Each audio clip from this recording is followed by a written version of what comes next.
네, 안녕하십니까. 방금 소개받은 KB국민은행 소비자지원부 기획팀장 김지윤입니다. 어, 먼저 오늘 이렇게 각계각층에서 보이스피싱을 예방할 수 있는 이런 세미나 자리를 마련해 주신 데 대해서 무척 감사드리고요. 또 이 자리에서 이렇게 발표까지 하게 돼서 영광스럽게 생각합니다. 우선 제가 오늘 말씀드린 주제는 은행의 보이스피싱 예방 현황과 과제인데요. 사실 제가 이 앞서 하셨던 교수님이나 뭐 전문 강사가 아니고 실제 현재 은행에서 보이스피싱 예방 업무를 진행하고 있는 현업 담당자이기도 하고요. 또 여기 계신 많은 분들이 다른 직업을 가지고 있지만 보이스피싱 예방 직무에 굉장히 많은 관여를 하고 계신 분들을 알고 있기 때문에 저는 오늘 뭐 다른 그런 뭐 강의 뭐 이런 것보다는 제가 현업에서 느꼈던 그런 감정들과 함께 은행에서 어떤 업무를 하고 있다에 대해서 말씀드리도록 하겠습니다.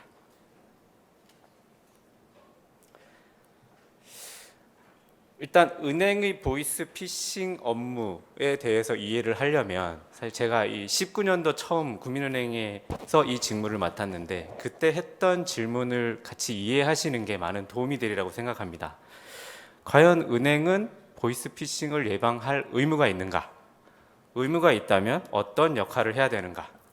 뭐 가장 간단하게 얘기를 하자면 전기통신금융사기 피해 방지 및 피해금 환급에 관한 특별법, 법률이 있기 때문에 은행은 당연히 보이스피싱 예방을 하고 또 그 피해금 환급을 해야 되는 의무가 있습니다. 그리고 은행은 당연히 고객의 자산을 보호해야 되는 역할을 해야 되겠죠.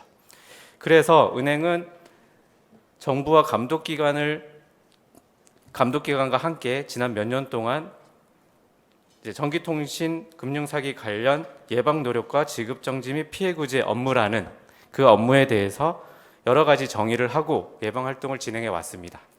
근데 이것만으로 과연 은행이 보이스피싱 예방 업무를 하고 또 어떤 방향으로 나가야 된다에 대해서 이해를 하기는 조금 부족한 것 같았어요.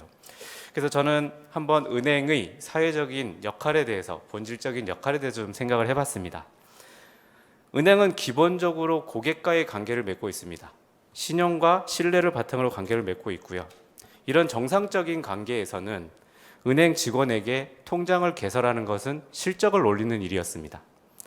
그리고 고객이 조금 더 빠르고 편리하게 돈을 이체시키고 현금을 찾을 수 있게 해주는 것은 고객 만족을 실현시키는 길이었죠. 그리고 고객에게 정기적으로 광고나 홍보물을 보내드리는 것은 고객 관리를 잘하는 그런 훌륭한 은행원의 표본이었습니다. 그런데 안타깝게도 보이스피싱이라는 것이 발생을 하면서 이런 모든 관계에 변화가 생기기 시작합니다. 저희가 듣지 못하던 용어, 대포통장, 피해금 인출, 대면 편취 같은 용어들이 생겼고요.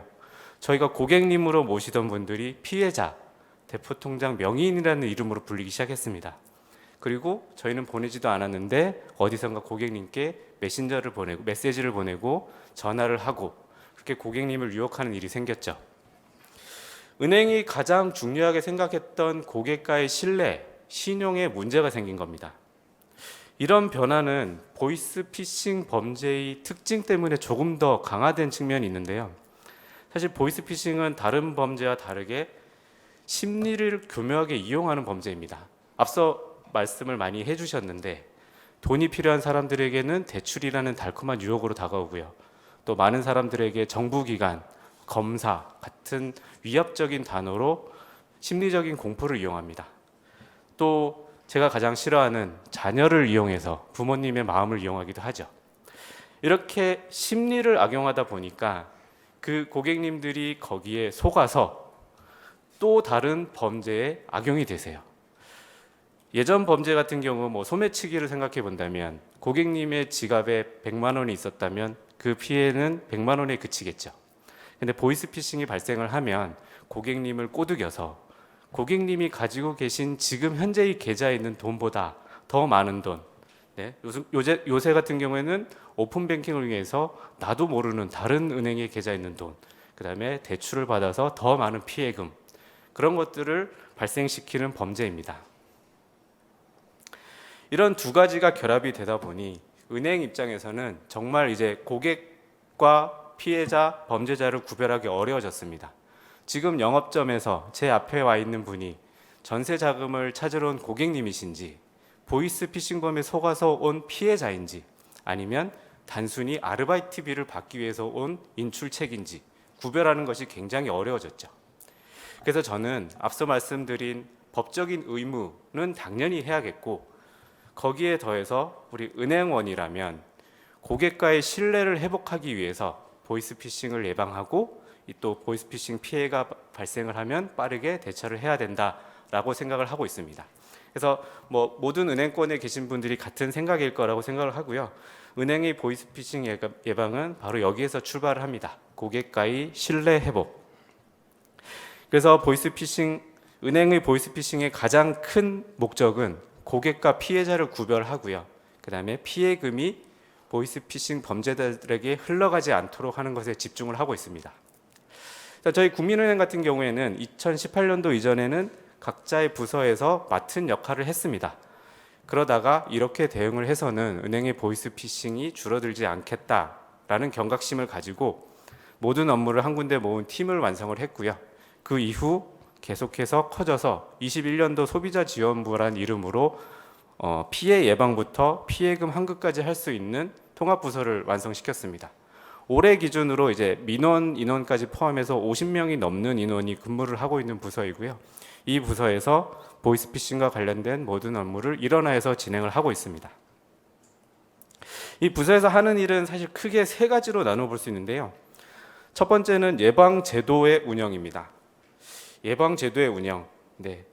앞서 제가 설명드릴 때 기존 은행, 이제는 너무 익숙해지셔서 가시면 알겠지만 기존 은행과 달리 이제는 고객님이 통장을 개설하러 오시면 은행원이 상품 설명서 이외에 다른 한 장을 더 드릴 겁니다. 금융거래 목적 확인이라고 쓰여 있는 서류를 드릴 거고요. 여기에 고객님들이 작성을 하신 내용을 바탕으로 계좌를 개설할 수도 못할 수도 아니면 한도 계좌를 개설할 수도 있습니다. 돈을 찾으러 오실 때도 마찬가지죠. 예전에는 고객님이 내 계좌에서 500만 원 인출해 주세요 하면 바로 인출해 주는 것이 은행의 역할이었지만 이제는 정말 그 500만 원이 고객님이 필요해서 찾는 돈이신지 아니면 누군가에게 속아서 피해금을 인출하러 오신 건지 파악을 해야 됩니다. 여러분들이 보시는 이 서류는 간단한 내용으로 되어 있는 것 같지만 이 안에 있는 내용들은 저희 은행에서 법률 검토와 저희 지난 사례들을 바탕으로 해서 저희 직원들이 직접 작성한 그 예를 통해서 완성이 됐습니다. 그래서 연령별로 20대, 60대, 특히 고령 고객 같은 경우에는 더 세분화돼서 되어 있고요. 국민은행 같은 경우 경찰청과의 협약을 통해서 문진표 밑에 경찰이 출동할 수 있다라는 주의 문구도 삽입을 했습니다. 이렇게 은행에서 여러 가지 제도를 은행을 하고 있을 뿐만 아니라 이제는 은행원이 직접 피해자를 잡기도 합니다. 고객과의 관계를 정말 중요시하던 이 은행에서 그 영업점 창구를 넘어서 이분은 보이스피싱범이다 라고 보이스피싱범을 잡는 거는 정말 상상하기 어려웠던 일인데요. 이제는 저희 고객을 보호하고 보이스피싱을 근절하기 위해서 직접 창구를 넘어서 피해자를 잡고 있습니다. 그러면 KPI적으로 도움도 받고 포상도 받고 언론에도 보도가 되고 있습니다. 사실 이런 변화들이 은행 입장에서 아주 쉬운 건 아닙니다. 잠깐 설명드렸듯 저희가 이제 영업적인 조직이다 보니까 내부적으로 일어나는 마찰은 차지하고라도 보이스피싱에 연루되지 않은 많은 고객님들이 이런 부분에 대해서 불편을 느끼세요. 저희 부서가 이제 민원을 같이 담당하고 있다 보니까 이걸 뼈저리게 느끼는데 실제로 고객님들의 민원 중에 상당 부분이 이런 표현을 써도 되는지 모르겠는데 왜 내가 내 돈을 찾는데 은행이 막느냐, 왜 내가 내 통장 개설하러 왔는데 꼬치꼬치 따지느냐 라는 민원이 정말 많이 들어옵니다. 물론 고객님의 심정을 이해하고 그렇기 때문에 저희는 그런 부분까지 고려를 하면서 업무를 해야 되지만 가장 앞서 말씀드린 대전제, 고객의 자산을 보호하고 고객과의 신뢰를 회복하기 위해서 저희는 이런 부분들을 계속 강화해서 진행을 하고 있습니다. 모든 은행들이 다 같이 노력을 하고 있는 부분입니다. 두 번째로 저희가 말씀드릴 수 있는 업무는 보이스피싱 모니터링인데요. 모니터링이 많은 용어로 사용되지만 저희 보이스피싱 금융 쪽에서의 보이스피싱 모니터링은 이상거래 또는 의심거래라고 해서 이게 보이스피싱 피해일 수 있다라는 많은 거래에 대해서 모니터링 시스템과 인력을 투입해서 탐지를 하고 있습니다. 실제로 저희도 2019년도에 모니터링을 처음 개설해서 매년 많은 돈과 인력을 들여서 업그레이드를 하고 있고요. 현재는 AI 기능까지 도입을 해서 이제 모니터링 룰을 적용하고 다른 은행과 협업을 통해서 이제 실제 피해가 발생하기 전에 막을 수 있도록 그렇게 많은 노력을 기울이고 있습니다.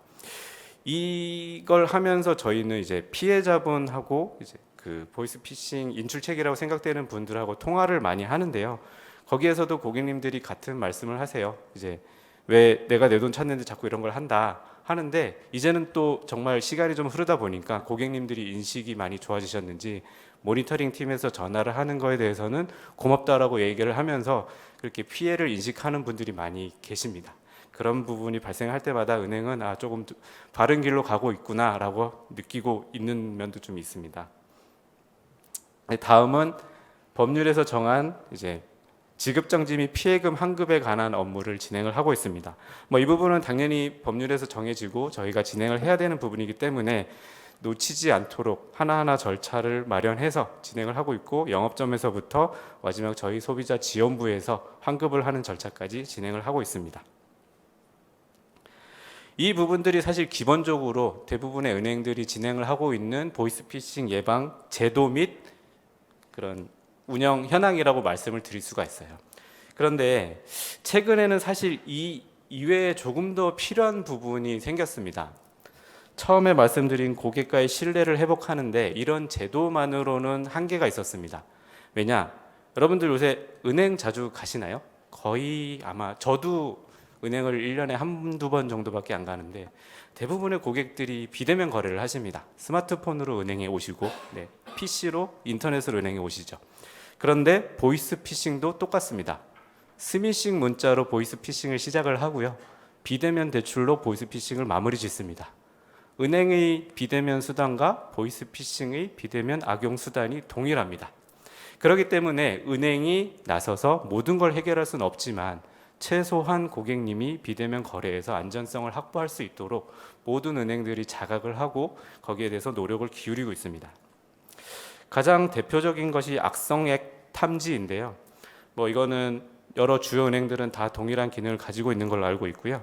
국민은행 같은 경우에는 스타뱅킹이라는 저희 은행 어플을 까시면 혹시 중간에 스미싱을 통해서 악성 앱을 까셨다고 하더라도 저희 앱이 탐지를 합니다. 그래서 스타뱅킹을 작동하시면 고객님 핸드폰에 악성 앱이 깔려 있습니다. 주의하십시오 라는 문구가 뜨고요.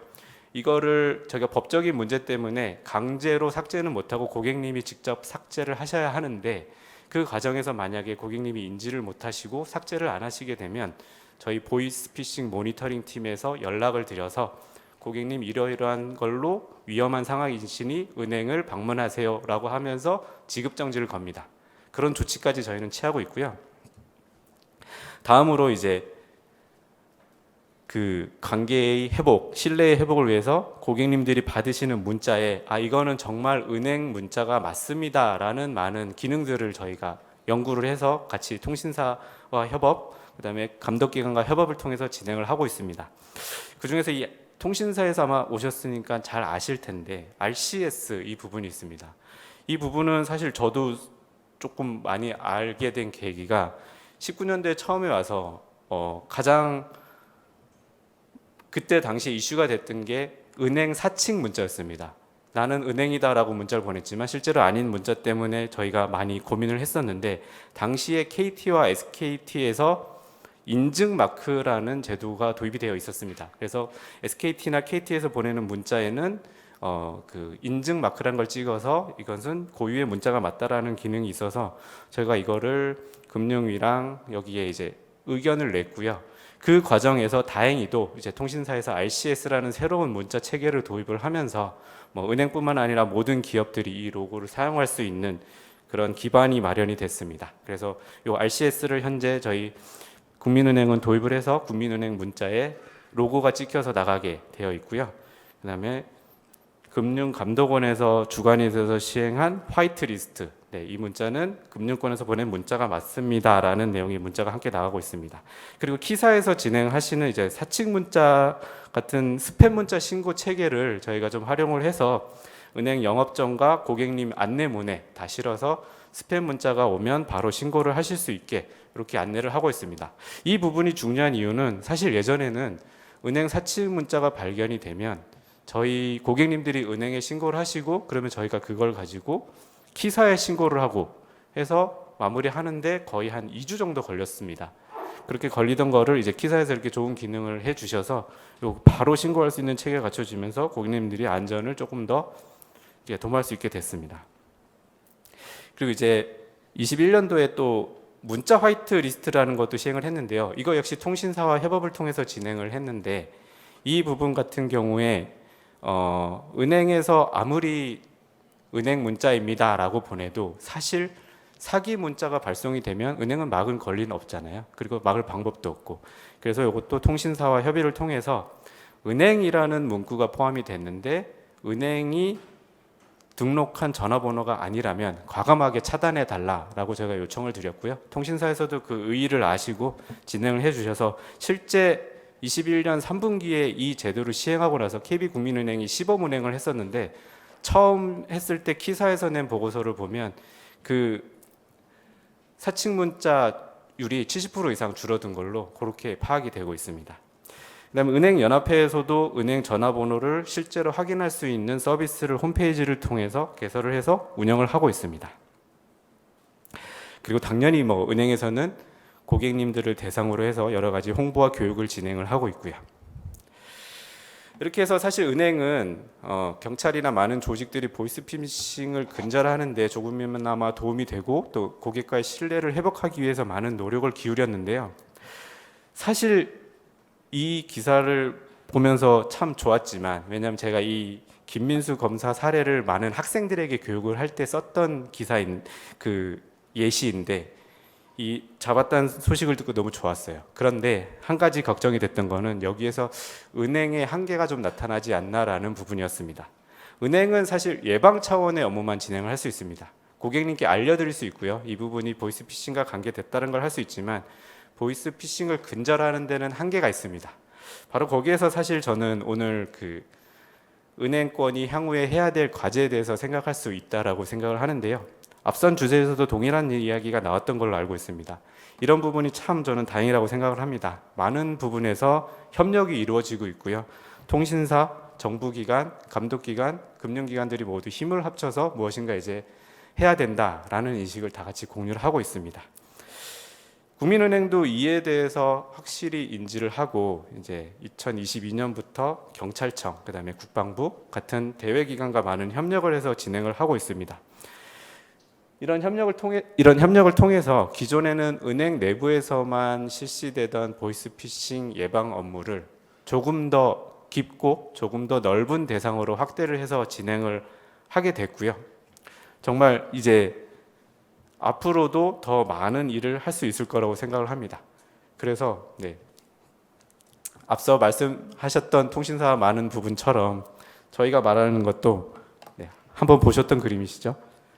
저희가 하는 부분은 굉장히 작은 부분입니다. 금융회사가 할 수 있는 부분들을 저희는 정말 최선을 다해서 하고 있다고 생각을 하고요. 그렇지만 앞으로도 더 많이 해야 될 부분이 있다라는 것을 확실히 생각을 합니다. 그런데 더 중요한 것은 각계각층에서 노력하는 이 노력들이 한 군데 모여서 보시는 그림과 같이 보이스피싱을 정말로 근절할 수 있는 그런 범기관적인, 범회사적인 그런 차원의 보이스피싱 척결 종합 방안을 만드는 것이 향후 과제라고 생각합니다. 지금까지 제가 준비한 말씀을 드렸고요. 말씀드린 대로 제가 이제 강의나 이런 부분보다는 실무를 보던 실무자이기 때문에 제가 느꼈던 부분에 대해서 많이 준비를 했는데 조금 서투른 부분이 있었더라도 너그럽게 봐주시고 앞으로 보이스피싱 근절을 위해서 많은 협력을 했으면 좋겠습니다. 감사합니다.